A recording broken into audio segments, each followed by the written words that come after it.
अस्सलाम वालेकुम student, this is your channel सीखो स्टडी, जिसमें आज हम एक नया टॉपिक पढ़ेंगे।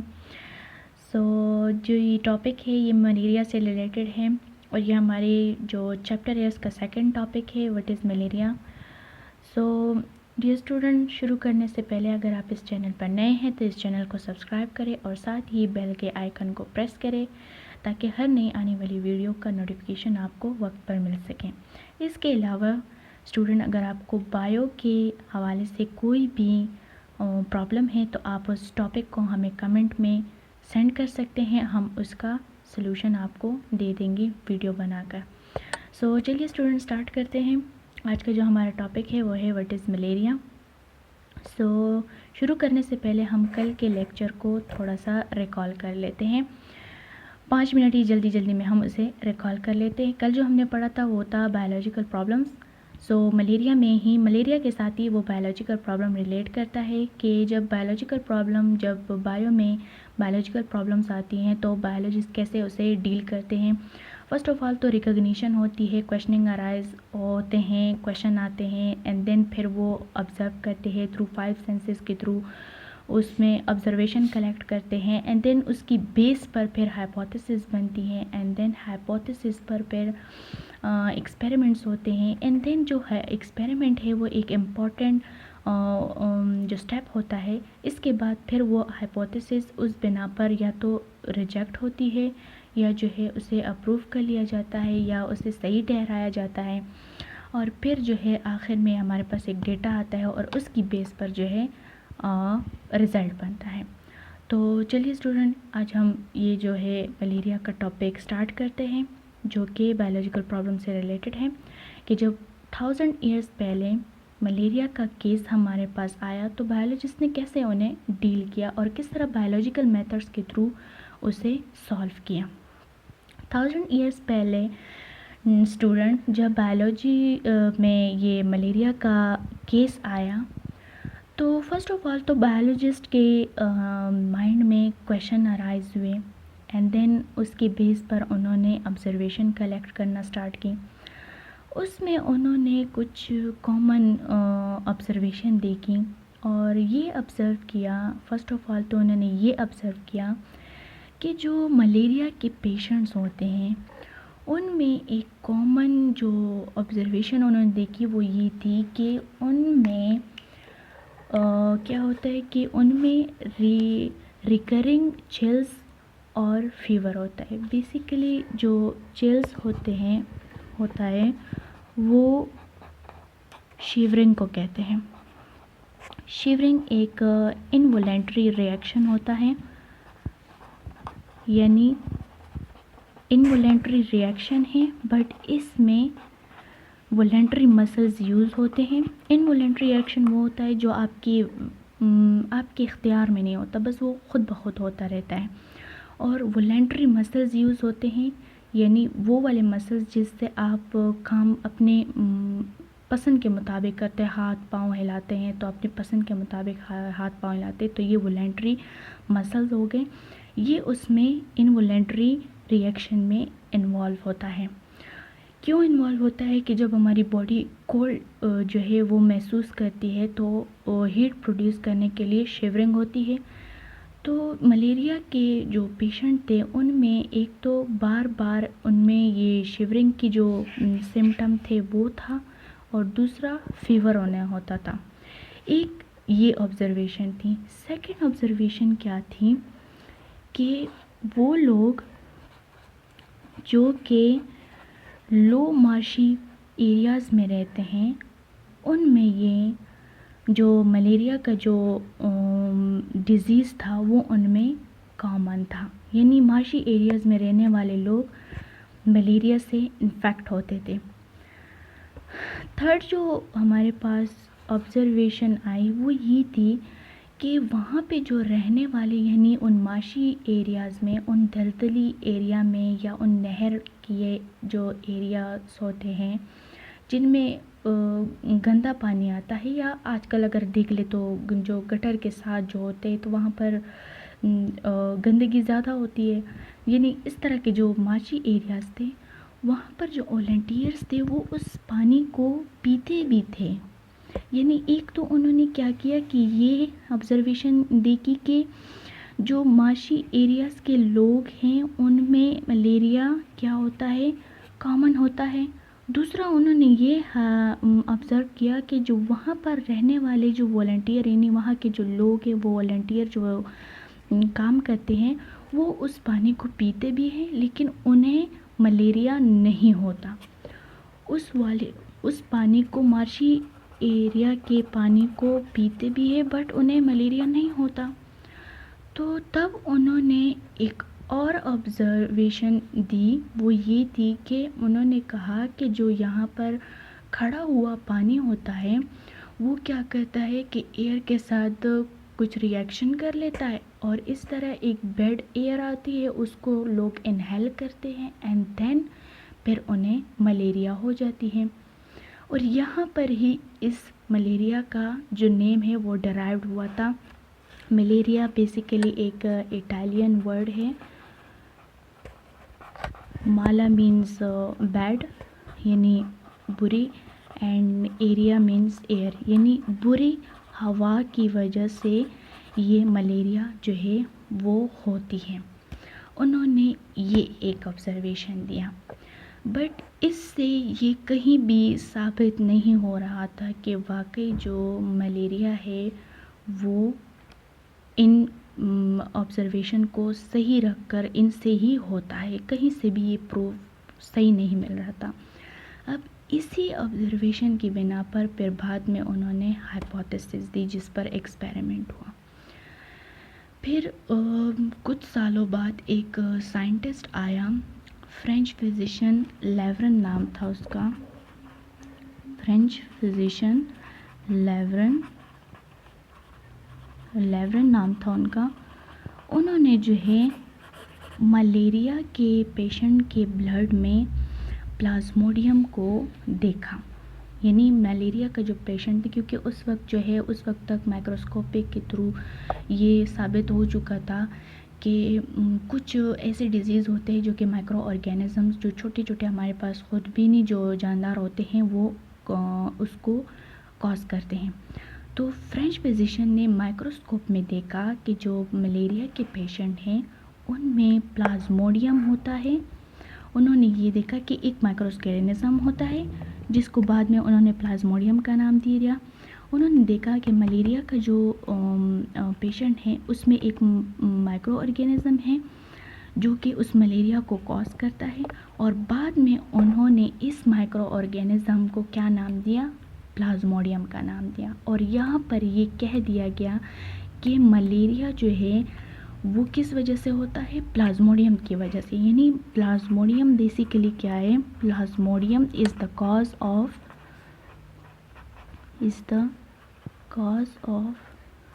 मलेरिया।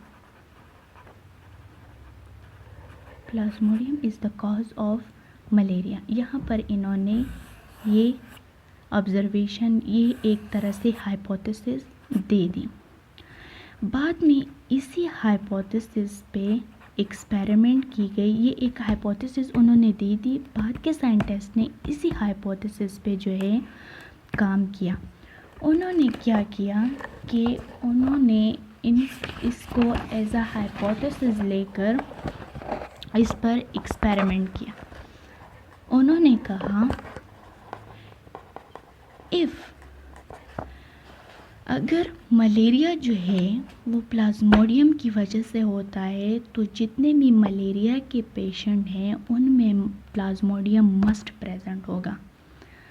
क्या होगा कि मलेरिया के पेशेंट में प्लाज्मोडियम मस्ट प्रेजेंट होगा, क्योंकि उन्होंने क्या ऑब्जर्व किया था कि मलेरिया के जो पेशेंट हैं उनमें प्लाज्मोडियम होता है, तो मलेरिया के जितने भी पेशेंट होंगे उनमें प्लाज्मोडियम मस्ट प्रेजेंट होगा।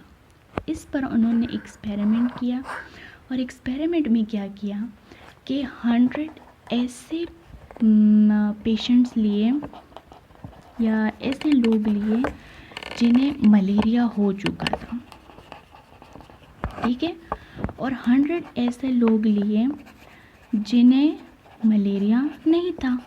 तो उन्होंने ये देखना था कि आया सब में होता है या नहीं, सिर्फ मलेरिया के पेशेंट में ही प्लाज्मोडियम प्रेजेंट होता है।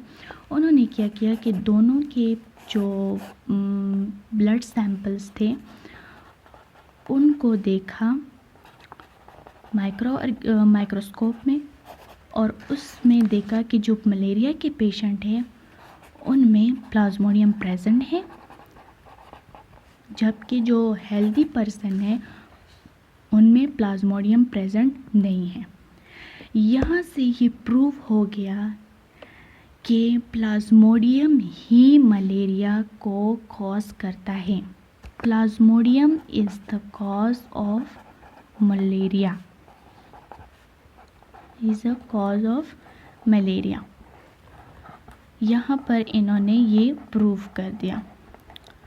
अब प्लाज्मोडियम तो मलेरिया को कॉज करता है, लेकिन उन्होंने तो ये कहा था कि प्लाज्मोडियम जो है वो एक माइक्रो ऑर्गेनिज़म है, जो कि माइक्रो ऑर्गेनिज़म ऑब्वियसली ज़रूरी नहीं है कि वो लिविंग ऑर्गेनिज़म के अंदर ही रहें।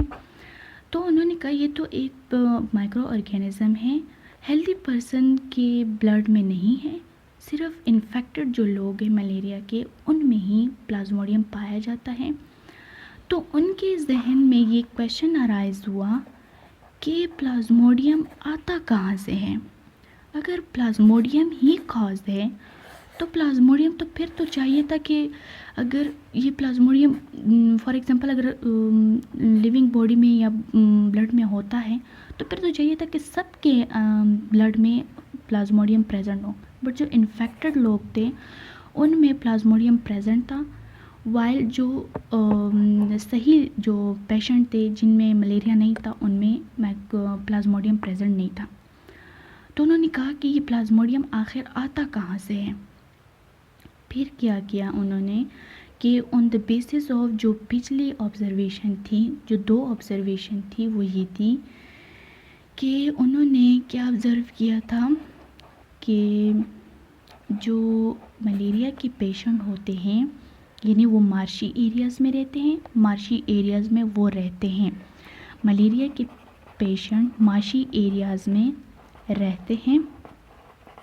बट ये था कि उनको मलेरिया होता है, और दूसरा ये था कि वो मार्शी एरियाज़ में रहते हैं बट वो उस पानी को पीते हैं लेकिन उन्हें जो है वो मलेरिया नहीं होता। सिर्फ ये 2 ऑब्जर्वेशन उनके पास आई। देन एक और साइंटिस्ट आए, जो एक दूसरे साइंटिस्ट थे AFA किंग जिनका नाम था। उन्होंने 20 ऑब्जर्वेशंस की, जिनमें से इम्पोर्टेंट 3 और 4 थी। उन्होंने कहा कि वो लोग जो कि बाहर सोते हैं यानी आउटडोर सोते हैं उनमें मलेरिया ज़्यादा होता है या उनमें मलेरिया कॉमन होता है, वाइल जो कि रूम्स में सोते हैं या रूम्स में होते हैं उनमें जो है मलेरिया कम होता है या नहीं होता। एक तो उन्होंने ये ऑब्जर्वेशन दी, एक ये हाइपोथेसिस दी। दूसरा जब उन्होंने कहा वो ये था कि वो लोग जो कि मॉस्किटोज़ नेट यूज़ करते हैं, मॉस्किटोज़ नेट यूज़ करते हैं, उसमें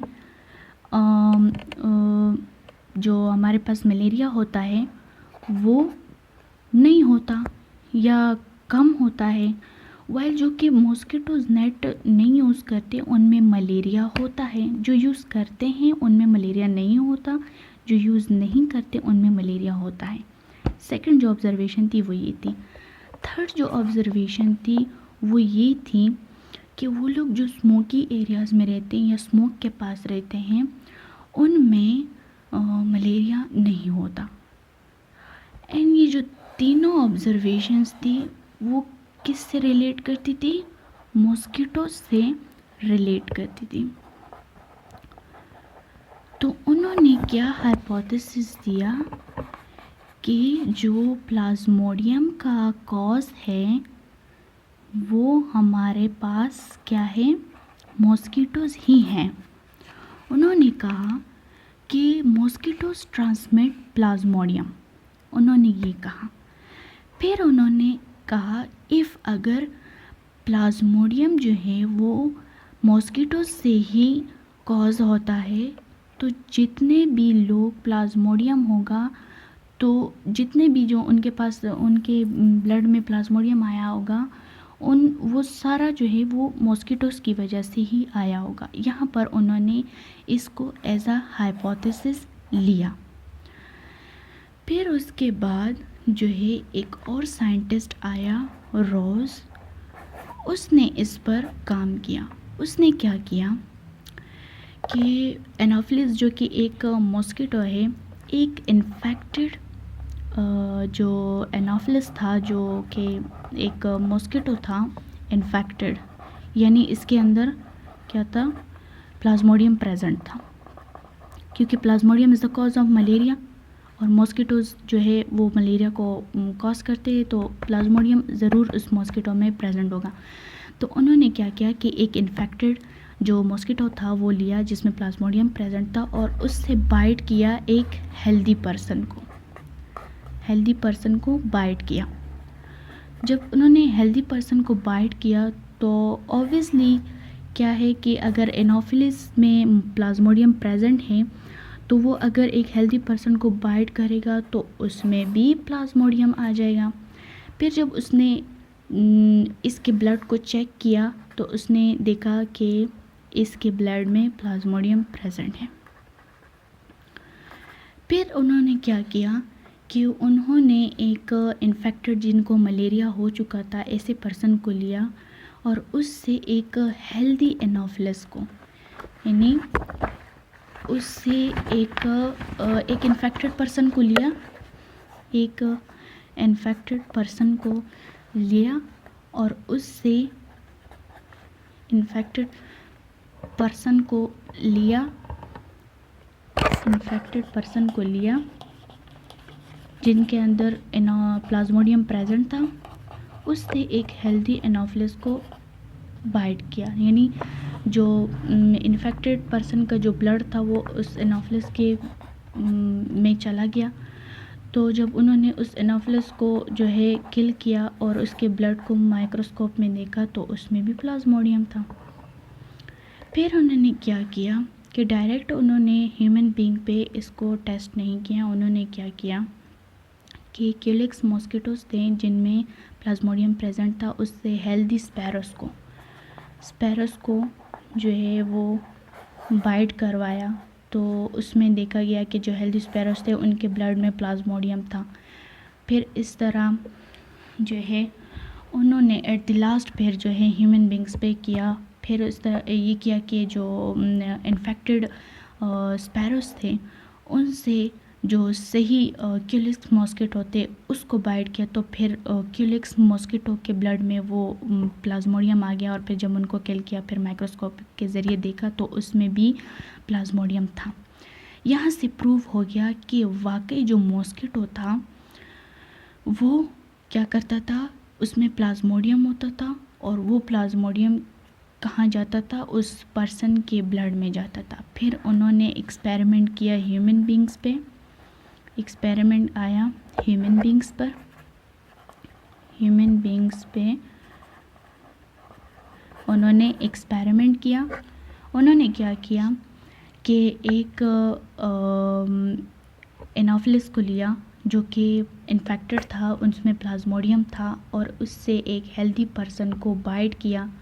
जब हेल्दी पर्सन को उन्होंने बाइट किया फिर उन्होंने हेल्दी पर्सन के ब्लड को माइक्रोस्कोप में जब देखा तो उन्होंने क्या किया, उन्होंने ये देखा कि ये जो प्लाज्मोडियम था वो उसमें प्रेजेंट था।